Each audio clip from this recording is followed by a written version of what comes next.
إذا ألقى الزمان عليك شرا وصار العيش في دنياك مرا فلا تجزع لحالك بل تذكر. اب یہاں ایک شبہ اور شبہ کا جواب بھی حضرت نے دیا. کسی کو یہ سوال پیدا ہو سکتا ہے کہ جب قبروں کو مضبوط کرنا، اس پر تعمیر کرنا جائز نہیں ہے تو اللہ کے نبی علیہ السلام کی قبر کو کیوں مضبوط کیا گیا؟ سوال ہے نہیں، مضبوط کیوں بنایا گیا اور کیوں اس پر گنبد کی تعمیر کی گئی؟ ارے گنبد کی تعمیر شروع سے ہے یا بعد میں ہوگی؟ پہلے یہ ڈیفائن کرو. گنبد خضرا جو ہے یہ صحابہ بنے یا کئی سو سال کے بعد بنا؟ کسی کو کچھ پتا ہے؟ نہیں پتا. چلو پہلی بات تو یہ ذہن میں رکھو، گنبد خضرا صحابہ نے نہیں بنایا ہے. گنبد خضرا صحابہ نے نہیں بنایا، تقریباً 600 سال کے بعد کسی بادشاہ نے بنایا. کتنے سو سال کے بعد؟ 600 سال کے بعد کسی بادشاہ نے بنایا. جب جائز نہیں تھا تو بنایا کیوں؟ اور بنایا گیا تو علماء کیوں نہیں توڑے؟ ایک سوال. ارے سمجھ میں آ رہی بات؟ وہی ہے. اب اس کا جواب یہ ہے کہ اللہ کے نبی علیہ السلام کا یہ حکم نہیں تھا کہ میری قبر کو پکا بناؤ، مضبوط بناؤ، عمارت بناؤ، گنبد بناؤ. یہ کس کا حکم نہیں تھا؟ اللہ کے نبی علیہ السلام کا حکم نہیں تھا. اگر تھا تو کوئی سند کے ساتھ اس کو پیش کرے. صحابہ کا بھی حکم نہیں تھا. ارے بنے اس نے تو حکم کہاں سے؟ چلو اللہ کے نبی تو نہیں بنے، اور سب سے بڑے عاشق کون صحابہ میں؟ خلفائے اربع. خلفائے اربع میں بھی سب سے زیادہ جان نچھاور کرنے والے کون؟ صدیق اکبر رضی اللہ تعالی عنہ. ان کے دور خلافت میں تو انہوں بنا سکتے تھے، بنے نہیں بنائے. چلو صدیق اکبر کو بھی کیا کہ ذرا فتنوں کا دور تھا، منکرین زکوٰۃ پیدا ہو گئے، نئے نئے فتنے حضرت صدیق اکبر کے زمانے میں. اس پر ٹائم نہیں ملا بھینگا. حضرت عمر رضی اللہ تعالیٰ 10 سے 12 سال تک جن کی خلافت تھی، ان کو ایک گنبد بنانے ہوا نہیں، حضور کی خبر کو پکا کرنے ہوا نہیں. پھر اس کے بعد حضرت عثمان غنی، پھر اس کے بعد حضرت علی. کسی صحابی کے ذہن میں بھی نہیں آیا کہ حضور کی خبر کو پکا کیا جائے، اس پہ گنبد کھڑا کیا جائے. تو یہ صحابہ کا بھی کام نہیں تھا، علماء و مفتیان اکرام کا فتویٰ بھی نہیں تھا. چلو بھی کسی مفتی صاحب نے وہاں کے یا پھر پوری دنیا کے علماء اور مفتیوں نے فتویٰ دیا ہو کہ حضور کی خبر کو کم از کم پکا کیا جائے، اس پر گنبد بنایا جائے. یہ نہ علماء کا فتویٰ تھا نہ مفتیوں کا فتویٰ تھا.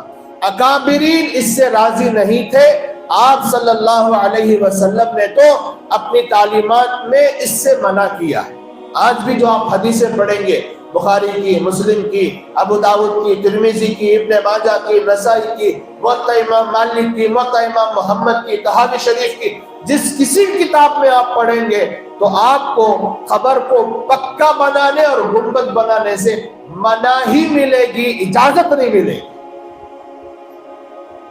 ہرگز اجازت نہیں ملے گی. اور سارے علماء یہ جانتے ہیں. یہ صرف ہمارا طبقہ، وہ طبقہ، یہ مذہب والے، وہ مذہب والے، یہ مسلک والے، وہ مسلک والے، ہرگز ایسا نہیں. سب کے پاس حدیثاں وہ 600، سب کے پاس بھی حدیثاں وہ 600. کوئی بیان کر رہا ہے، کوئی چھپا رہا ہے، بس یہی مسئلہ ہے.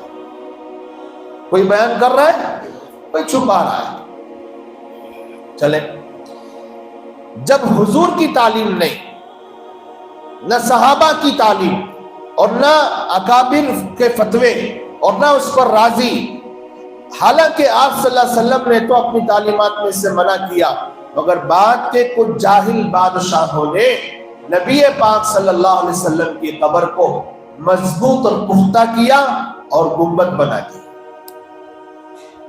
سمجھ میں آ رہی بات؟ تو اسی لیے حضرات صحابہ کی کتنی مزاریں بنی، کیا کوئی مزار ایسی بنائی گئی بولو بھائی، ماربل جس پر لگا ہو، اینٹ اور مٹی گارا جس پہ لگا ہو، پختہ خبر کسی صحابی کی کوئی بنائی گئی نہیں۔ بنانے کے بعد جب علماء سے اس کا فتویٰ طلب کیا کہ بنانے والوں نے اللہ کے نبی علیہ السلام کی قبر اطہر پر یہ سب کچھ بنا دیا ہے، کیا اب اس کو باقی رکھیں یا توڑ دیں؟ اب یہ اصل مسئلہ آیا تھا، اس میں مسئلہ یہی تھا۔ علماء نے کہا بنانا جائز نہیں تھا، لیکن بنانے والوں نے جب غلطی سے بنا ہی دیا تو اب توڑنا بھی جائز نہیں، بنانا جائز نہیں تھا، گنبد بھی بنا دیے، قبر کو پختہ بھی کر دیے، جائز نہیں تھا حدیثوں کی روشنی میں، اسلامی تعلیمات کی روشنی میں، لیکن کچھ بادشاہوں کے تسلط سے وہ بنا دیا گیا، گنبد بھی قبر کو پختہ بھی کر دیا گیا۔ اب جب کر دیا گیا تو توڑنا بھی جائز، کیوں؟ کیونکہ اس سے روضہ شریف کی بے ادبی ہوگی۔ اب توڑ پھوڑ سے کیا ہوگا بھائی؟ روضہ شریف کی، روضہ مقدسہ کی بے ادبی ہوگی، گستاخی ہوگی، وہاں توڑ پھوڑ ہوگی، جو اللہ کے نبی علیہ السلام کی ذات کو اذیت اور تکلیف پہنچانے والی بات ہے۔ لہٰذا ایسا نہ کرو، جیسا ہے ویسا ہی چھوڑ دو۔ اسی لیے اب بھی وہ اسی حالت پر باقی ہے، ورنہ تو حرمین شریفین کے متولیوں نے اور وہاں کے مفتیوں نے ٹھان لیا تھا کہ اس کو کیا کر دیا جائے، توڑ دیا جائے، خلا خما کر دیا جائے۔ اور ایک بڑی کانفرنس ہوئی جس میں بڑے بڑے دنیا کے مشاہیر علماء شریک ہوئے، جس میں دارالعلوم دیوبند سے بڑے بڑے علماء گئے تھے، اور انہوں نے اپنا یہ موقف پیش کیا تھا کہ بنا تو دیا ہے لیکن اب توڑنا جائز نہیں۔ لوگ ہمیں کہتے ہیں کہ ہم گستاخ رسول ہیں، انصاف پہ ذرا رونا رو لو۔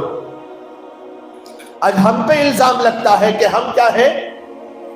دیوبندی گستاخ رسول، دیوبندی گستاخ، بولتے بولتے تھکتا نہیں بیچارہ۔ خیر بول لو، اس سے ہمیں کوئی لینا دینا ہے نہیں۔ اگر سکون ملتا ہے تو تسبیح لے کر بیٹھ جاؤ، سکون سے تسبیح کرو، کوئی اس سے ہمارا کیا بھی فرق پڑنے کا تو ہے نہیں۔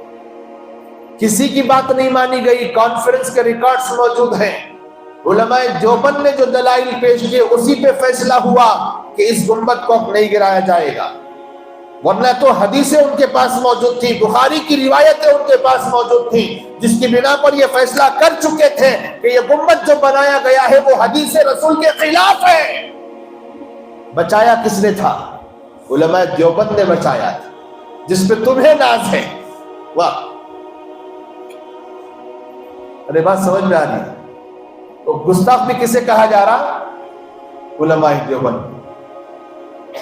عجیب بات ہے۔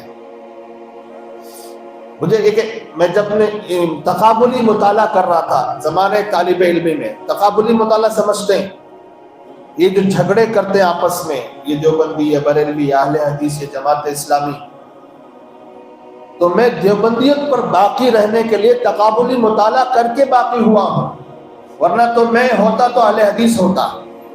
کیا ہوتا بھائی؟ اہل حدیث ہوتا۔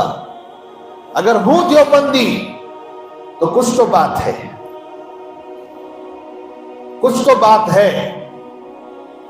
تقابلی مطالعے میں مجھے یہ پتا چلا کہ جتنے الزامات علماء دیوبند پر لگائے گئے، پانی کے بلبلے سے بھی گری ہوئی اس کی حیثیت ہے۔ جگہ جگہ مکر سے، فریب سے کام لیا گیا۔ یہ بات میں امانتاً آپ کو پہنچا رہا ہوں، حالانکہ یہ مجموع میں کہنے والی باتیں ہیں نہیں۔